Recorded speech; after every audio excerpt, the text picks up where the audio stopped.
Ya oke guys, balik lagi bersama gue. Di video kali ini gue mau mereview salah satu mobil bekas. Kali ini di tempat biasa, Car Centro Jogja. Saat ini gue dapat dari Boy Automobilindo. Nah, kali ini gue akan ulas tentang mobil ini yang ada di samping gue. Seperti yang kalian tahu, ini pastinya HR-V. Ini tahun 2017 dan tipe Prestige. Ini tapi bukan sembarang Prestige, ini merupakan tipe Prestige yang Mugen, yang 1800cc Mugen. Jadi Mugen tuh ada yang 1500cc dan 1800cc. Ini kita akan ulas perbedaannya apa aja sih sama tipe Prestige biasa, dan apakah worth it dengan harga yang sedikit lebih mahal dibanding Prestige biasa. Kalau untuk launchingnya dulu tuh ini memang bisa dibilang banyak yang ngomong overpriced karena cuma dengan tambahan beberapa body kit tapi sisanya sama, itu menyentuh 400 jutaan lebih, dan orang banyak yang membandingkan kalau 400 juta mending ambil mobil ini, mending ambil mobil ini. Nah, ini sekarang bekasnya di harga 300 jutaan udah dapat kalau yang tipe Mugen. Jadi bisa dibilang kalau yang bekas lumayan sih kalau mau ngambil yang Mugen, cuma emang unitnya agak susah karena jarang juga yang ngambil. Ini gue saranin sih kalau mau ngambil Mugen tuh lebih ke yang gue nggak mau modif ekstrim kayak cuma ganti velg ya udah. Tapi kalau mau ganti kayak custom bumper lah atau pokoknya banyak customannya, itu mending ngambil yang Prestige biasa karena ini sayang banget body kita ya kalau diganti. Nah oke, kita pertama akan bahas dari bagian depan dulu nih. Oke, untuk tampilan depan yang pasti pertama kali terlihat yaitu grillnya ada beda sama yang Prestige biasa. Ini di sini juga ada tambahan emblem Mugen, tapi di tengah masih ada emblem Hondanya. Sedangkan lebih bagus ya kalau menurut gue nih ya, selera gue, ini dihilangin polos dah. Logo Mugen aja udah lebih masuk. Dan untuk lampu, karena ini udah yang Prestige, jadinya udah LED projector. Kalau yang 1500cc itu masih belum. Nah, untuk bagian bumper, nah ini di sini add-onnya, add-on Mugennya. Di sini dia nggak sewarna dengan bodinya, ini kayak warna keabu-abuan, dan garnishnya di sini dia bukan warna chrome ya, ini silver. Skid plate-nya warna silver. Oke, lanjut untuk bagian velg, dia velg berbeda walaupun ringnya sama ya, ring 17, dengan ini bannya masih bawa sama kayak bawaan Turanza, dan ini alurnya masih lumayan bagus. Dia di sini ini ya warnanya ada dua, hitam dan juga agak chrome gini. Dan di tengah logonya bukan logo Honda. Nah, ini baru. Kalau depan kan tadi grillnya masih ada logo Honda, emblem Honda. Kalau di sini dia udah emblem Mugen yang Jepangnya. Nah, ini untuk bagian belakangnya, spoiler udah terlihat ya berbeda. Udah ada pohon stop lampnya juga di atas. Lalu untuk antena udah pakai shark fin, model shark fin, dan di sini fitur yang ada di belakang dia ada parking sensor 2 titik dan juga rear kamera parkingnya yang udah terkoneksi ke head unitnya. Kalau untuk emblem-emblem yang ada di bagasi sih nggak ada emblem yang berbeda ya, sama aja Honda HR-V, iVTEC, Prestige, nggak ada tulisan Mugennya. Lalu kita lihat, nah bagian bagasi juga ya sama aja sebenarnya. Di sini juga ada ban serepnya, dan ban serepnya ini velgnya sama jenisnya. Nah, ini untuk bagian bumper belakangnya ya, yang gue bilang tadi kayak ya udah full package add-on dari bumper depan, side skirt, sama di bumper belakang, dan juga spoiler sama stiker tambahan yang ada di samping. Untuk bagian sampingnya kalau dari luar gini yang pasti terlihat, cukup terlihat nih, yaitu stikernya. Stiker dari bagian pintu depan sampai belakang dia ada stiker tambahan, dan di sini ada tulisan Mugennya. Untuk fender juga ada emblem Mugen. Kalau menurut gue sebenarnya yang ini nih bikin keramaian. Dengan emblem Mugen pun menurut gue juga udah cukup tanpa harus nambahin stiker kayak gini ya. Dan kalau udah beli yang ini, kadang stiker kayak gini juga mau dicopot ya, sayang jadinya. Kalau beli lagi nanti stiker kayak gini pastinya mahal banget, jadi ya ujung-ujungnya bikin ke tukang cutting stiker lah. Oke, nah di sini juga kalau yang unit yang gue review ini ya, ini dia bukaan pintunya, handle-nya juga udah di chrome, udah ada tambahan aksesorisnya nih HR-V.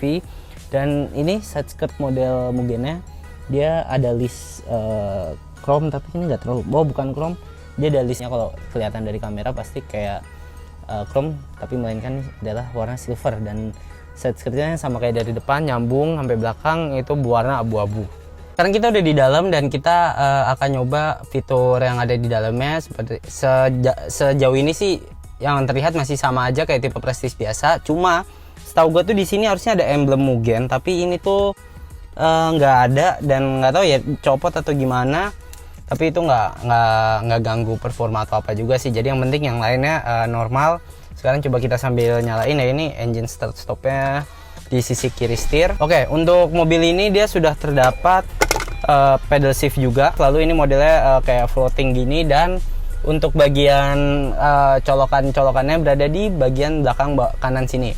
Lalu untuk AC dia sudah digital dan juga sudah auto, tapi masih single zone, masih belum dual zone. Nah ini AC-nya nih sebenarnya ada 3 di bagian pengemudi depan, tapi nggak perlu khawatir karena yang bagian tengah sini anginnya tuh nggak terlalu sekencang kanan kiri, jadi nggak usah khawatir kalau mukanya dingin. Ini untuk bagian keamanan airbag dia sudah ada 6 buah, 6 titik di 1, 2, 3, 4, 5, dan 6 di pilar C dia ada di kanan kirinya, dan juga pilar A ini kanan kiri. Jadi untuk keamanan udah pastinya safety banget. Dan di sini fitur yang lumayan menarik, dia lampu bacanya ini udah LED.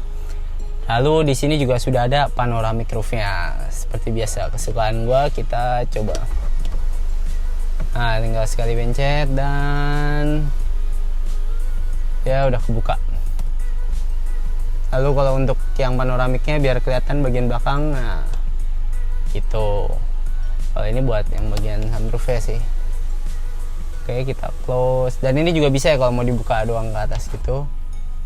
Wow, ini kalau buat keluarga ke kebun binatang gitu enak sih kayaknya, atau ya kemana aja juga enak. Ini fitur yang salah satu yang gue paling suka. Lalu untuk di spion tengah dia sudah day and night tapi belum auto dimming. Di sini juga sudah ada vanity mirror dengan lampu yang sudah auto ketika dibuka bagian kacanya. Nah, pengemudi maupun penumpang sama. Lalu untuk bagian, nah ini juga udah soft touch, bukanya jok juga sudah kulit bukan fabric lagi. Terus di sini juga ini ya bagian tengahnya ini, konsol tengah juga sudah floating ini, jadi di tengah sini bawahnya ada tempat duit receh, dan ini bahannya udah karet nih. Kalau yang bawah ini nggak perlu khawatir bakal berisik. Yang sayangnya dari mobil ini adalah bagian kontrol joknya ini, bagian pengemudi itu masih manual, dia belum elektrik, jadi masih konvensional, mesti pakai tuas gitu-gitu. Itu aja sih kalau dari bagian dalam. Posisi duduk ya sama aja kayak HR-V biasa, dan gue udah pernah nge-review HR-V biasa yang tipe Prestige itu udah lama banget, tapi nanti linknya gue bakal taruh di deskripsi. Oke, lanjut ke bagian terakhir yaitu bagian engine bay. Untuk engine bay kalau yang ada di sini ini kondisinya bersih banget, mesinnya, ruang mesinnya semua kinclong pastinya udah dibersihin. Lalu untuk ini ya bagian kap mesin dalam dan ruang mesin dalam itu udah dicat sewarna dengan bodinya. Ini juga udah terdapat peredam dan ini masih rapi, belum ada yang ngelember-gelember.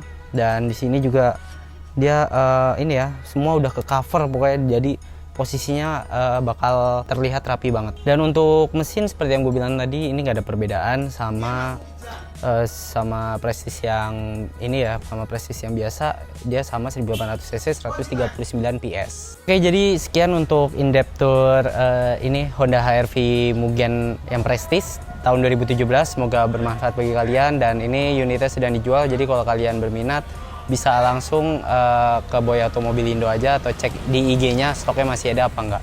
Karena menurut gue ini unit yang bisa dibilang cukup langka, dan harga bekasnya lebih worth it dibeli dibanding dulu harga barunya yang menurut orang overpriced, dan harganya memang pastinya selisih sedikit dengan versi yang Prestige biasa. Dan untuk pajak mobil ini sendiri dengan plat D ya, ini yang di sini aja gue jelasin, ini pajaknya sekitar 5 jutaan, 5.400.000-an, dan untuk harganya dilepas dari 305 jutaan kalau di unit yang dijual kali ini. Itu aja, sampai ketemu di video baru berikutnya. Jangan lupa untuk like, share, dan subscribe.